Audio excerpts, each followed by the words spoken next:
session. Just real quick before we get into it, the packet that you were given earlier had our health liaison information, had some reading information and just some statistics for our schools. Just some data. There was also his employee directory listed in with it. So, with that said, we need to go over the school health liaison. I think we touched base with that, and everyone has the material. Mowing bids. I just wanted to mention to everyone that the mowing bids are out, and they were up on Thursday. Yes. And then the bus bids, we had talked about that the last time. We are working on the specs on those, and I foresee that coming in very soon, and we'll go ahead and get to work on that. Real quick on the bids, as soon as we get all those in, if all those are in time, they'll be on next month's agenda for voting. So we'll try to get those as quickly as possible. To my knowledge, there are no bus bids or mowing bids that are time sensitive. We just, for whatever reason, we ran into that with the other. So if they are, we'll make adjustments for that to make it work. John, the bids that people will submit, are those for like a 12-month period? They are for a calendar school year, I believe, Okay. from July to June. Okay. I believe that's what they are. Is that correct? They run April to September. April to September, there you go. Okay. Nobody mows in January. Right, you need to get started. I have before. Yeah. We don't want two different companies out there mowing. Right. Okay. Dr. Holman, please go ahead. Would you like to touch upon the next one? Records, yes. Our permanent records, that we store over at the, Ridge Building, the old Board of Education building, whatever you wanna call it. We had looked into in the past, actually hiring someone to, make backup files of those documents. At some point in time, we're gonna have those files backed up, in the event of a fire, tornado, or something of that nature. Whether that means we do them in-house ourselves, whether that means we, source them out. I've asked Dr. Holman to look into that so we can actually have those, I guess we would put them on some type of computer file, because to my knowledge, that's the only permanent copy we have. So at some point in time, those are gonna have to be addressed, so we will look into that and try to get that process at least started. It's, well, most of you guys know more about it than I do, it's a pilot forever, so it's gonna be a lengthy process. But we will make the attempt to get that started. The ESSER funds, Dr. Holman. We pretty well touched on Okay, that. yeah, he just wanted to hit the high spots, guys, on that, so, if anybody had any questions, we just put it on this work session, that way we'd go deeper into it if anybody needed more information. The Reading 360, if you'll go over that, Dr. Holman. Okay. I put some information in your packet. It's Reading 360 is this comprehensive, it's a $100 million initiative by the governor from the state. And Overton County is very fortunate. We found out last night, I got an email last night.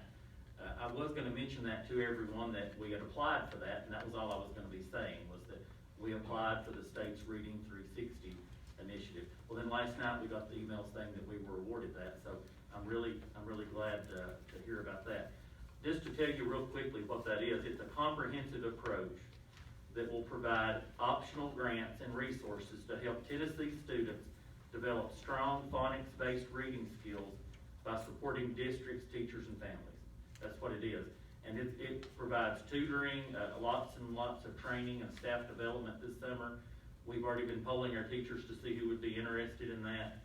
And then it also provides just tons of resources for our teachers. So we're really happy that we received that. And like I said, this is a statewide initiative, and Overton County was awarded that, and we're really happy to be partnering with some mentoring counties. I believe that the mentoring counties will be Putnam County and Trousdale County, so we're looking forward to working with them. So we're tickled about that.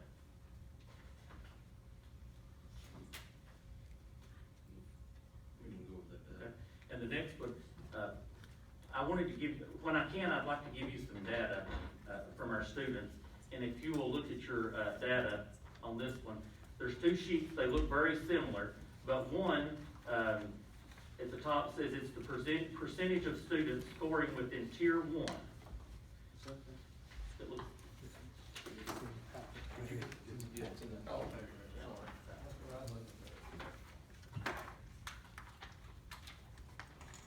and there's two sheets of that. And there's one sheet that's literacy, early literacy and reading, and the other sheet is math. And it breaks down the data. The data is broken down by school, and if you look over on the right-hand side, it's got the district percentage.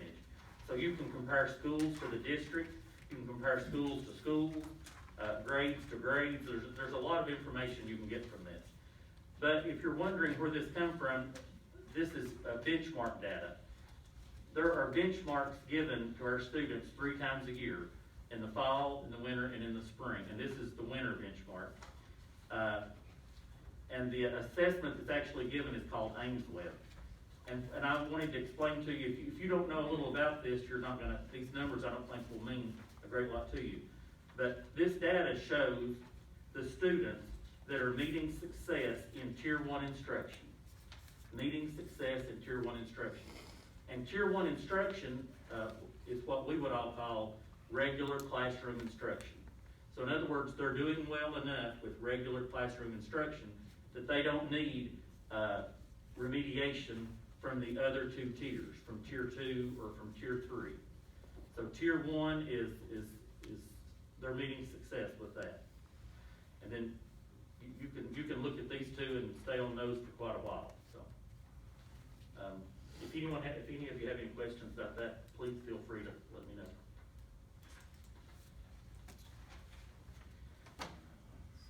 The next one is exterior lighting. Everyone, we've had several issues with some exterior lights at several of our schools. That's A.H. Roberts, Livingston Academy, and Rickman. And I've consulted with Ryan Ball, the gentleman at Johnson Controls that we've worked with, and he has put me in touch with another fella at a different company that he has contracted to come up and help us with these issues. And to make a long story short on those lights, the parts are under warranty, the labor is not, but I've talked to this gentleman and he is gonna cover labor, he's gonna cover the labor as well. So those lights at those 3 schools should be taken care of, and we appreciate him working with us on that. And also, we've spoken to UCEMC about exterior lights, and they've told us that they don't maintain lights that the schools own. So I hope that clarifies any questions, if you all have had some comments or questions about exterior lighting. So I'd like to see us turn ours, what we can, over to UCMC, and let them keep them up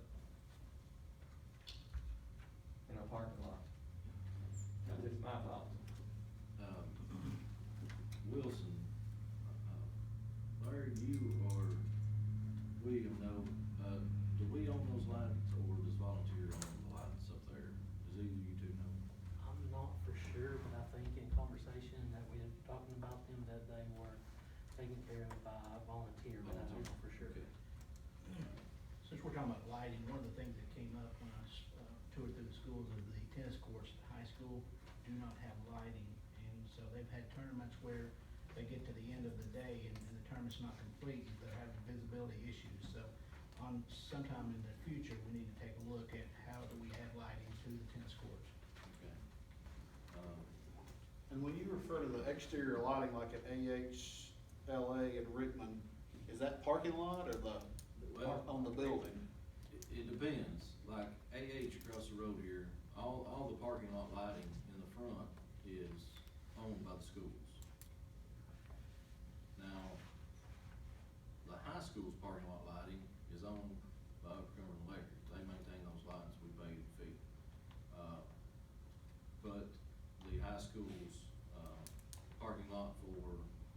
employees, those lights are owned by the school. Those were actually installed by the school system. So, Upper Cumberland does not maintain private owned lighting. Can we just try to get a meeting with them and try to figure out what it looks like for us to do all of them? With Upper Cumberland? Yeah. What would you do about your existing lighting that we own? Just leave it standing, not work? Follow? Yeah, I think we need to have some consistency somewhere. Well, I know, so I don't know, that'd be something that we'd have to check on, whatever route it took.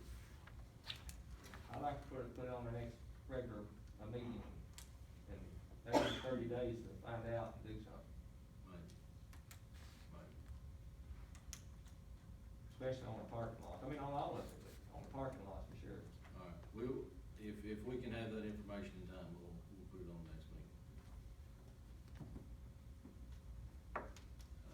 Next, we'll go ahead with the next one. The next item that I wanted to hopefully bring a little clarity to, I'm sure the teachers are wondering about the 2% non-recurring bonus for the certified employees.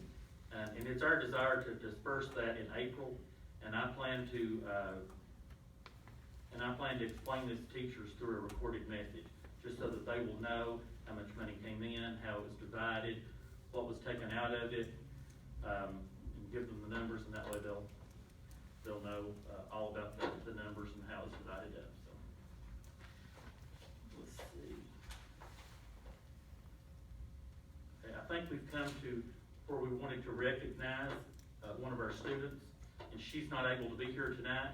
She's a virtual student, and Mr. Thrasher is going to help us with that. Her name is Brooklyn Loftus, and she's a seventh grade student at Livingston Middle School. And if I could talk to you for just a minute or two about this.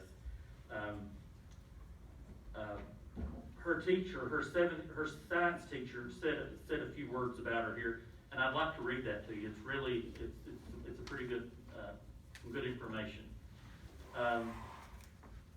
Dedication, drive, determination, understanding, hardworking, and passionate are just a few words to describe Brooklyn as a student. She is someone who puts her whole heart and mind into every assignment, no matter how big or small this may be. And when we were covering our unit on genetic disorders, I knew this was something dear and personal to Brooklyn, as she has shared part of her story with me before. Our project consisted of a set of research questions that allow students to dive into disorders of their choice and look at science and genetics behind it. When I presented this project to the class, I knew that she would choose Down syndrome for her project.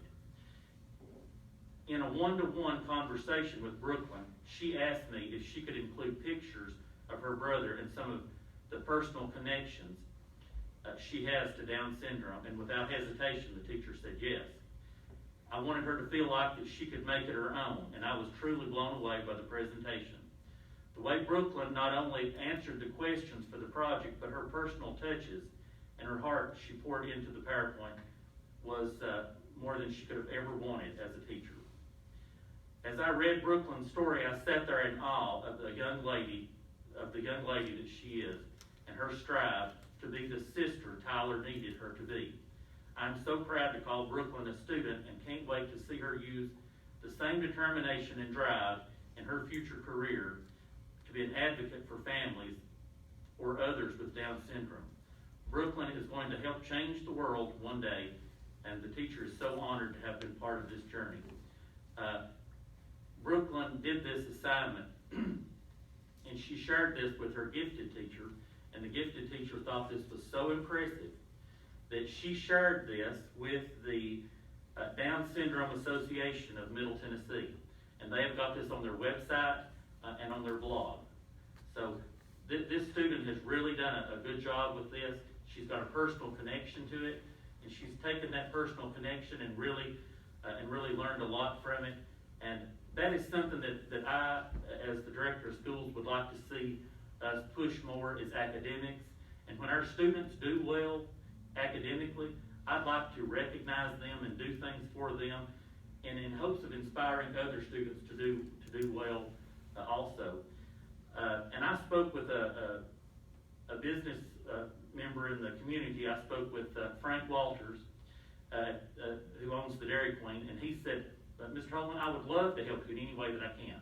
He said, I'd like to have a Dairy Queen academic achievement award, or not really an award, but recognition each month, or when needed.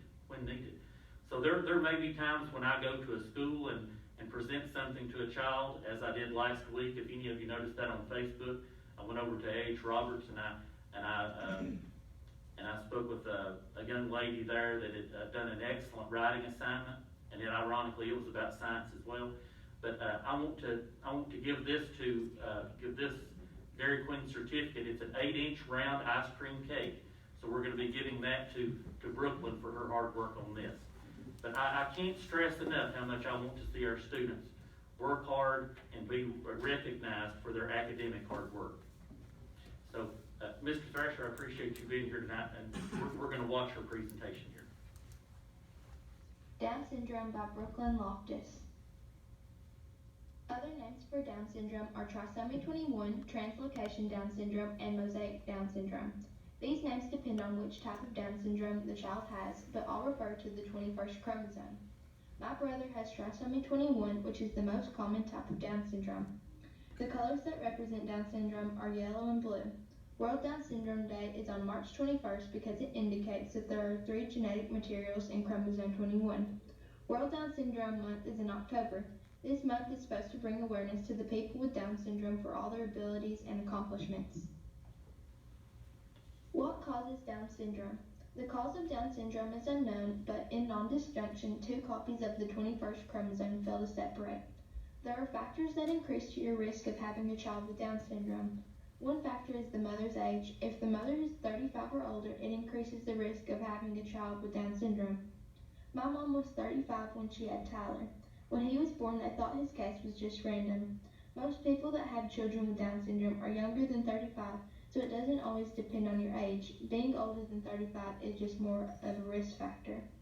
A few years after Tyler was born, my Nana was informed that she has relatives with Down syndrome that she didn't know about. Even though we think it runs in the family, Tyler's was not inherited, and through gene mapping it was confirmed that Tyler had trisomy 21 and not translocation, which is inherited. What chromosome is affected by Down syndrome?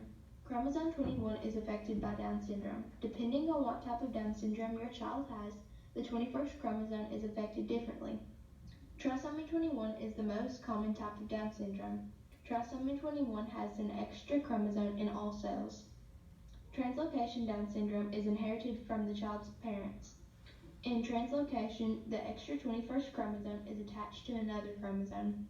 The possible chromosomes it could attach to would be chromosome 13, 14, 15, 22, and sometimes one of the other 21st chromosomes. Translocation happens with 3 to 4% of all Down syndrome cases. Mosaicism only happens in 2% of all Down syndrome cases. People with mosaic Down syndrome typically have fewer symptoms. There are fewer symptoms usually because not all cells are affected. Are there any prenatal tests for Down syndrome? There are prenatal tests. These include sequential integrated screenings that can include blood tests and ultrasounds.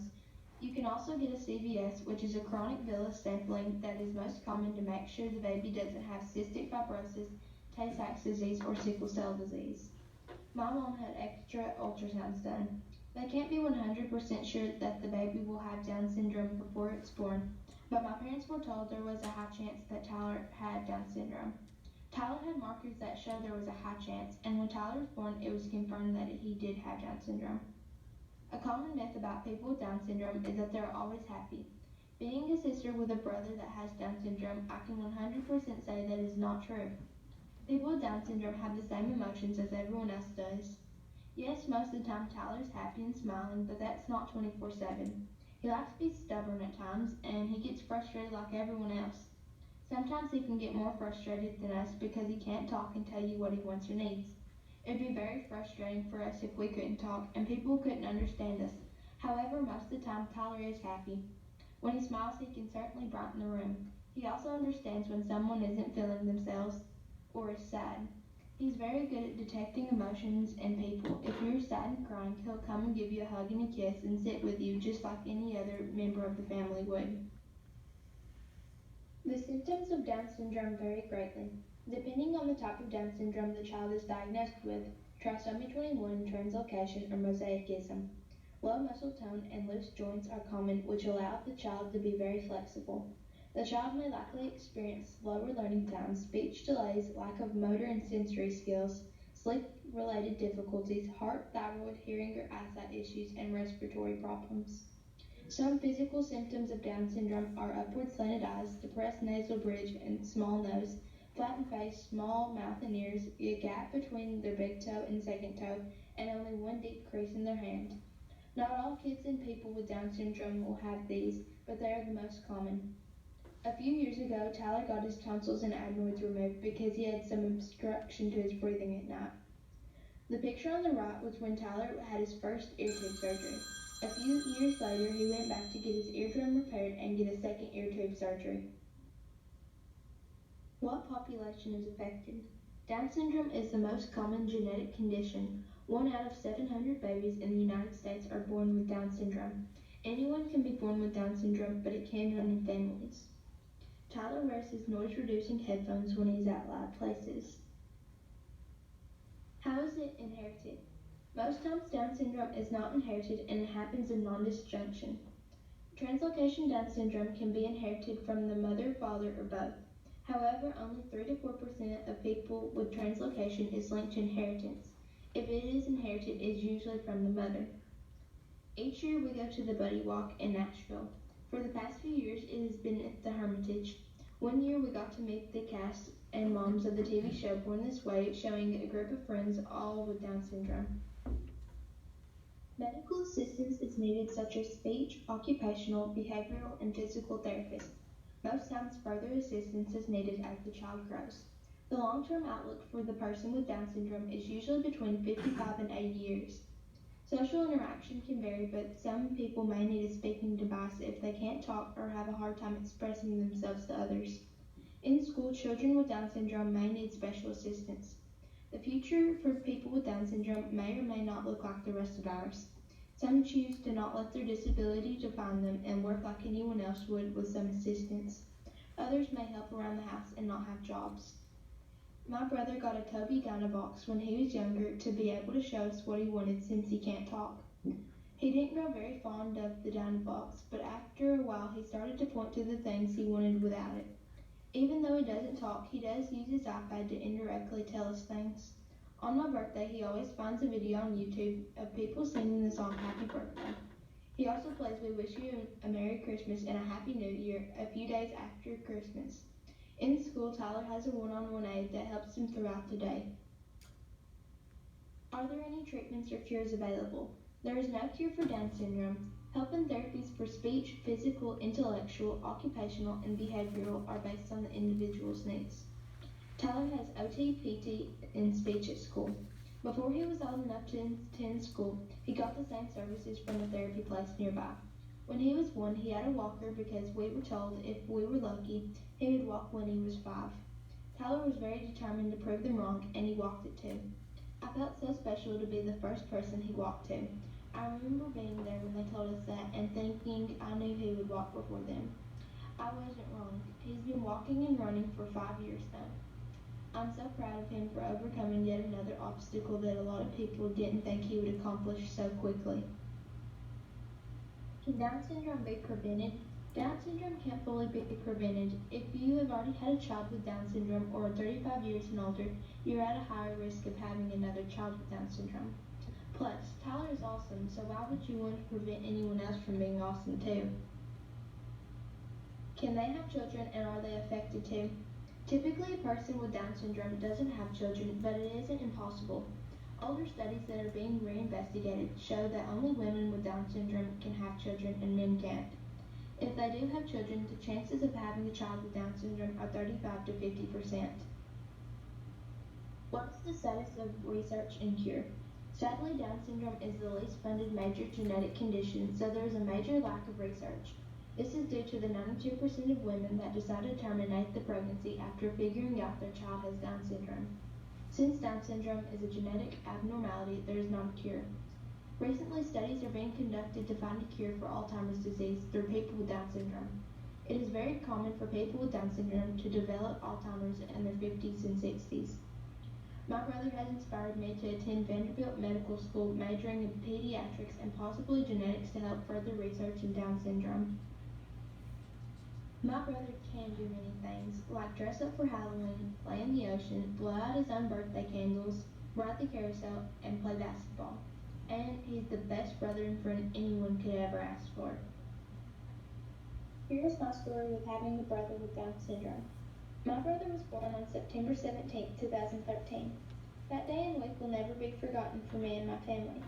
I was in kindergarten waiting for the day my new little bro or buddy would arrive. I didn't know that my new little brother had Down syndrome, and I was way too young to understand that. Even if I had known when he was born, he wasn't any less special or any less than any other baby brother I could have gotten. On September 17th, I was called to the office to leave to go to the hospital. I was warned a week ahead to be prepared if it was during the school day to leave because my brother was going to be born. I was so excited to get to leave early and to know I was going to meet my baby brother. We went to the same hospital where I was born, and my nana was called to come to be with me when he was born. After a while, Tyler was born, and my dad sent my nana a photo on her flip phone. I was so happy to see such a cute little baby that was my own brother on the phone. I couldn't wait to see him in person. They took him back to a special area of the hospital where he was cared for. During that time, I got to see my parents for a few minutes. I was told that they needed to go to another hospital with Tyler, which was Vanderbilt. They had to go with him, but I needed to go to school and stay with my Nana and Papa because they didn't know how long they would be there with him. I got to see Tyler through a window before he was sent away to Nashville in the baby ambulance. I so desperately wanted to see him. He was my first sibling, and I wanted to see him and hold him. The nurses told me that I wasn't allowed, and that hurt my heart so much. I remember thinking how awful it felt to see all the other siblings getting to hold their new baby, but not me. My parents went to Nashville that night to be with Tyler, and I stayed at my Nana and Papa's house. For the first few days, I didn't go to school because I couldn't bring myself to be with the other kids and to have them ask about my brother that I hadn't been able to hug or even hold. I didn't get to see my brother until 6 days after he was born. Those were the longest and hardest 6 days of my life. I'll never forget the day I was able to see him. My Nana drove me to Vanderbilt, and we went to a special level of the hospital to meet him. Before we could see him, we had to answer some questions to make sure we weren't sick before entering his room. Once we were cleared, I got a sticker saying I was healthy to be in there. They led us back to his room where my mom and dad was holding him, and there he was, my own little brother that I had always wanted. I wished on a dandelion when I was little to have a baby brother, and little did I know I would eventually have two. He was just the sweetest little baby I'd ever seen. Knowing that he was mine made it even better. I knew when I first saw him that he was perfect, and we had a special bond that could never be broken. I had gotten there just in time when he was ready for a bottle. I was the first person to give him a bottle from my family, and I was honored.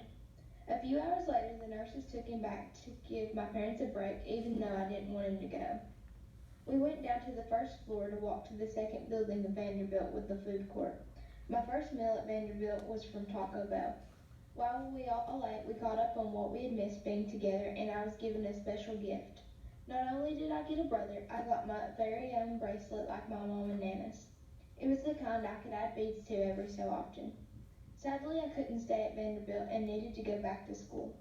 I didn't want to leave Tyler and my parents, but at least I was getting to go back to school now that I'd seen my brother. I wore that bracelet every day I went to school to remind me of Tyler and my parents while they were away. A few days later, I got to stay home from school again, and my Nana took me back to my house where my mom and dad was waiting in our living room with Tyler. To be cautious, every time I came from somewhere, I needed to change clothes before I could hold him. I didn't mind because at least I had him at home. I knew that from those days forward, I had found my very best friend and that I would always be there for him. My parents told me that they knew we had a special bond. I knew we did, but I didn't completely see it until I was older. I noticed that Tyler was a little different, and I was curious to why he had to go to Vanderbilt every few months. I was told that Tyler had Down syndrome and that he just needed a little extra help than I did. I knew that I wanted to help Tyler the best I possibly could. So when we were told goals for Tyler, I knew I wanted to try and help as much as I could because there was just something special between us. I learned sign language and taught him some so we could communicate a little better. I learned Tyler's special cues that he did that meant something. Most of the time, no one else knew what they meant, but I did. Tyler was told he was going to walk by 5, but I knew he could do it before then, so he walked it too. Tyler has overcome so many odds and has proven so many people wrong that even told us they didn't believe in him. Every day, Tyler still defies the odds and fights his own battles, but never alone. I look up to him in so many ways because he is so tough and strong. I could never imagine life without that little kid. He is definitely a light in a room full of darkness, and I'd do anything for him. He will always be my little baby brother. He will always be Levi's big brother. I know Levi looks up to Tyler too, and they have a special bond as well. Because of Tyler, I decided I want to be a pediatrician and to be able to help other little kids because that's what makes me happy. I will also consider studying genetics as well because there are so many unknown things about Down syndrome that I would love to help solve. I know we were meant to be together from birth. He will always be my little brother. It's hard at times, but it's rewarding. Just because someone is different from the average society doesn't mean we should treat them any different or any less of a human. We're all equal and are meant to be with certain people like me and my family.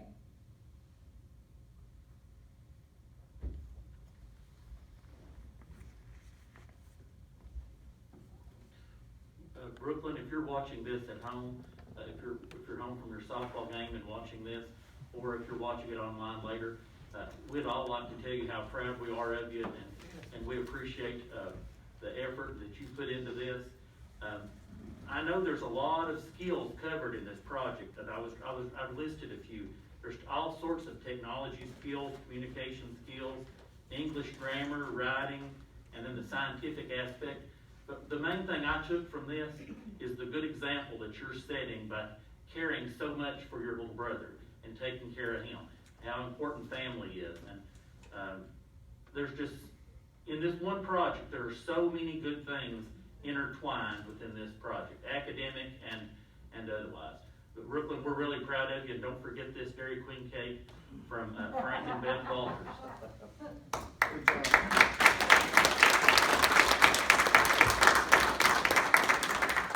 Good job. Yes, yes, Could sir. could that be put on the website for other kids to be able to see? Yeah, it will be. We're gonna do that. And one last thing I'd like to say, I'd like to thank all the people that helped with this project here. Brent Thrasher, thank you for coming tonight and working the technology for us.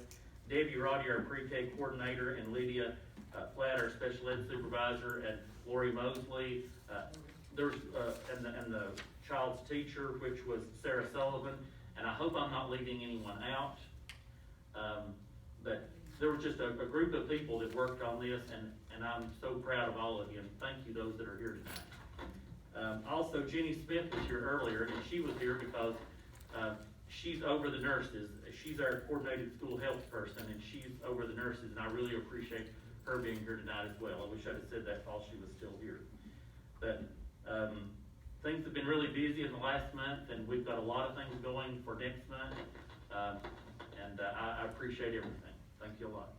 Before we leave, does anybody have anything to go? I got a couple things. All right. March 25th, John Chaney, the architect, will be here, so we'll have a building committee. We don't have committees, but anybody that wants to be here at 5:30.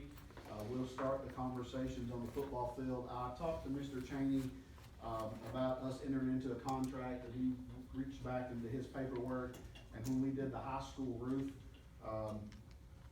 put the new roof on the high school, that's when we first approved the football field.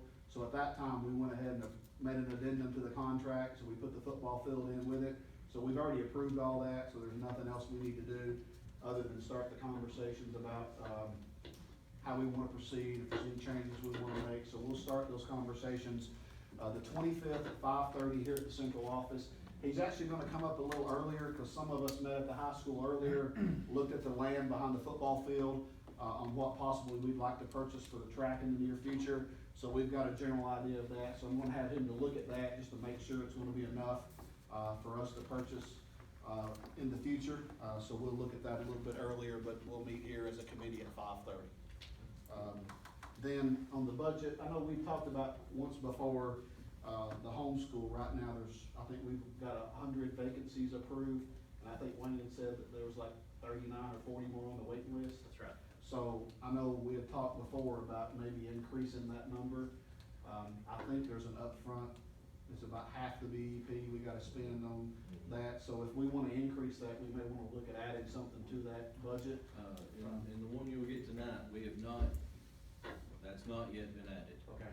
And the reason for that is just because this is a preliminary, and April's when the next numbers will come in. So it'll have to be approved before our numbers come in, before it can be adjusted. And if we wanna improve that or increase that number Yes, next it year, will we be may wanna adjusted. add Yes. some dollars to that. Then, the LA Alumni Association, I think everybody here mostly got the letter. I just wanna recognize them for, their hard work over the years. This letter came out to all the former, alumni, and there's tons of stuff that they've done for the high school, over the last 4 years, and, you know, the biggest project, they're paying $11,000 for a storage building out there this year, that's gonna be, but over the years, they've purchased Latin honor medals for the high school, first aid refills, welcome back, bags for the teachers and staff, face masks, hand sanitizer, updated periodic tables in the chemistry classroom. So they've done a lot of stuff, and I just wanna tell them I appreciate, them. And everybody just remember, Loftus, Dial, you know, he's home and recuperated, so just keep him in your thoughts and prayers. I'll shut up.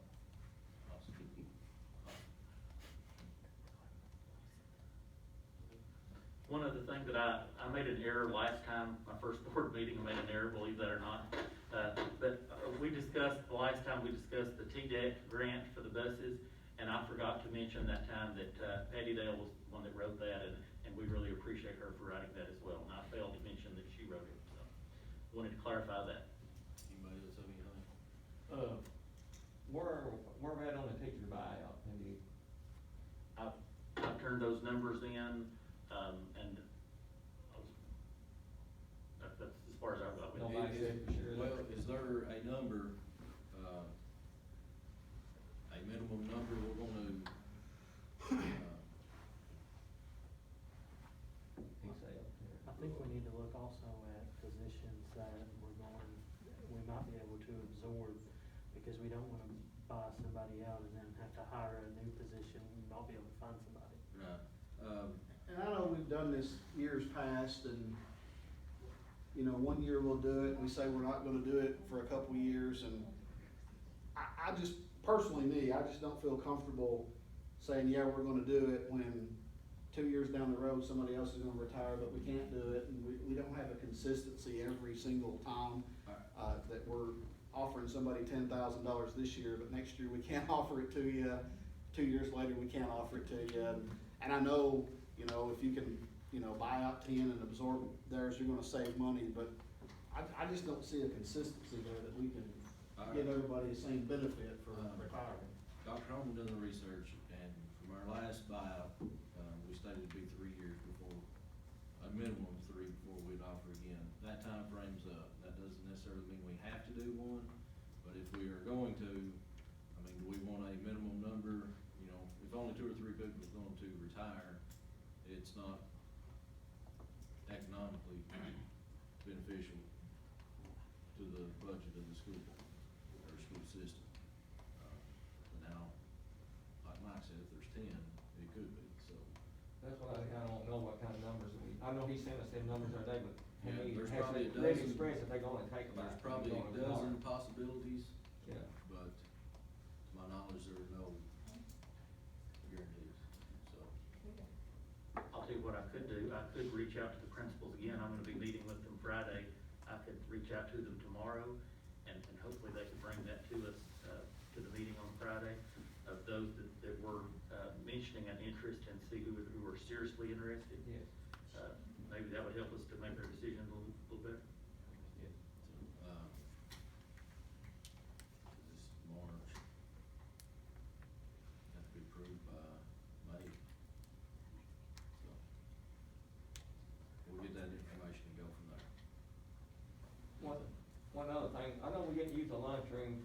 certain classes. Can you explain that to me, and why, or can we ever go back to everybody getting to use lunchroom at the same time? Well, the reason we're not using the classrooms is still because of the social distancing. And I was wondering myself if any of the guidelines for that had changed. And I called the health department this week, Okay. or yesterday, I guess it was, to check on that, because I was in hopes that that we were inching more toward normalcy, as they mentioned earlier. I'm all for that. But they told us that even at sports events and everything, at this time, we're still to go with the same guidelines that we had then. That's not exactly what I wanted to hear, but Yeah. that's what they told me, so. But I agree with you, Mr. Dodson, I'd love to see us be able to get And back they to give a normal. teacher a break during the day too? Yeah. Okay. Anything else? Did we get our vehicles? They're on order. They're ordered. Okay. They are ordered. And as we discussed, they are to be delivered. I thought of one more thing, and I promise I'll be quiet. The Overton County's, our 5-year plan, that was approved May 10th, 2016, and it ends this year. And I've spoke with several supervisors and Ms. Eldridge was one that mentioned that she thinks that ought to be based on data-driven information in that. So, it might be a good thing for us to wait until a little bit later, until we start working on editing that, until we have that data, you know. But I just wanted everyone to know that it was up and it's over, it ends in May, so. Anybody else? And with that 5-year plan, I'd like to see us work with the supervisors and principals to. What I was thinking, the last time we did it, I think we went to First National Bank, is that right? That's correct. And all the supervisors, principals, everyone was there. If everybody's okay with that, we can stick with that same format or plan. I mean, it doesn't have to be the same place, whatever, but, go over it there. Is that good? Yeah, sounds great. We're gonna have Dr. Conley to kind of help us put it back together. That suits me, doesn't matter. Anybody have any objections? She's good. Yeah. Vicki Eldridge was sending her an email about that today, so maybe we will find out